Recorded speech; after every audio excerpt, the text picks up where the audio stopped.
boys and girls, we're ready for chapter 8 of Magic Bone.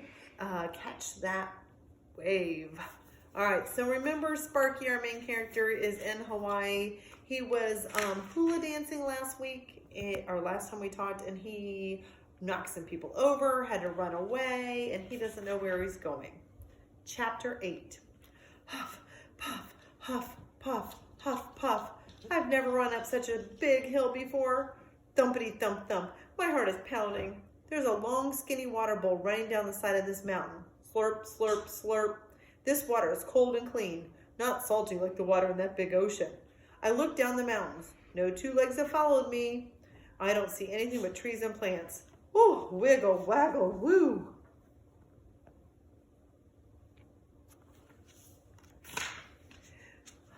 I'm not going to the pound. There aren't any two legs up here to put me in one. I'm all alone on the mountain. Suddenly my tail stops wagging. That's not so happy. Neither am I. Alone and scary? I don't know how to get to the ocean and the sand, which means I don't know how to get to my bone. What if I'm stuck here alone forever?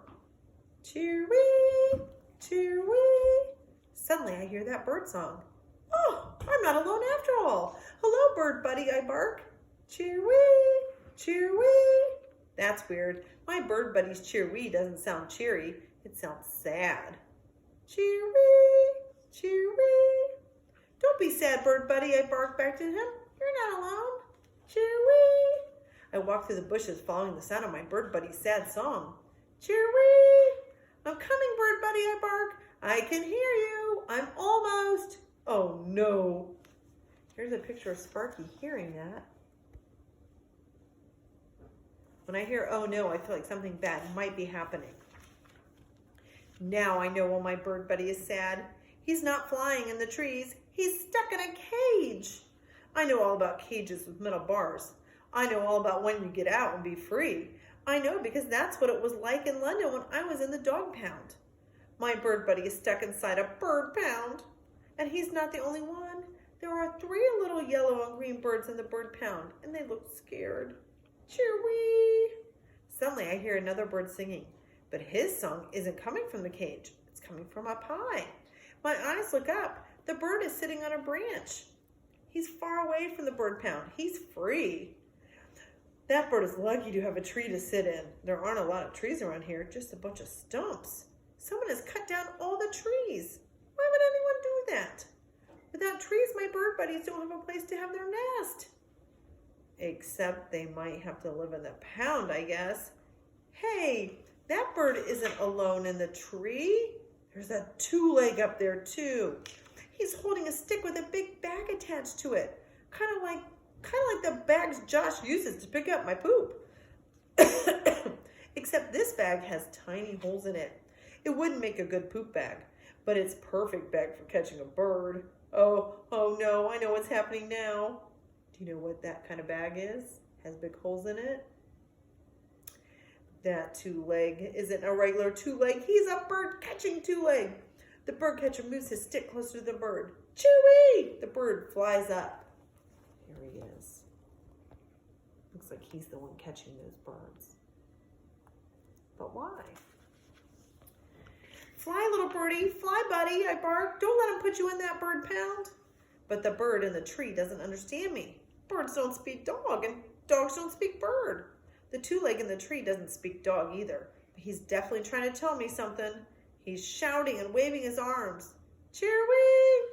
The birds in the cage sound scared and sad, just like I felt in the pound. Thumpity thump thump. My heart is pounding hard. What if the bird catcher is also a dog catcher? What if he tries to throw me in there? I'm too big for that little bird pound. I'd get smushed. I should run away as fast as I can. Cheer-wee! But I can't leave my bird buddy and his friends in the pound. I have to do something. The 2-leg in the tree starts climbing down. He's coming to get me. I gotta work fast. Scratch, scratch, scratch. I use my paw to dig at the door of the cage. But the door doesn't open. The 2-leg is still yelling and waving a big stick at me. Come on, door, come on, I bark. Scratch, scratch, scratch. The 2-leg is on the ground. He's running toward me. Thumpity thump thump. My heart is really pounding. Scratch, scratch, scratch. My paw is moving up and down on the cage door. At least the cage At last, the cage door swings open. Chewie! The birds fly out of the cage and up into the sky. The Thule glares at me. Then he stares at the birds in the sky. There's Sparky, letting the birds out. This chapter had a lot of problem in it. He stares at the birds in the sky. He starts to swing his stick in the air, trying to catch the birds, but they're flying away too high. He can't catch them now. Chewie! The birds sing out. Oh, I love hearing their song, but I can't stay. I have to run as far from that two-leg with the stick, because birds aren't the only ones who want to be free. Zoom, zoom, zoomy. There's the birds flying off.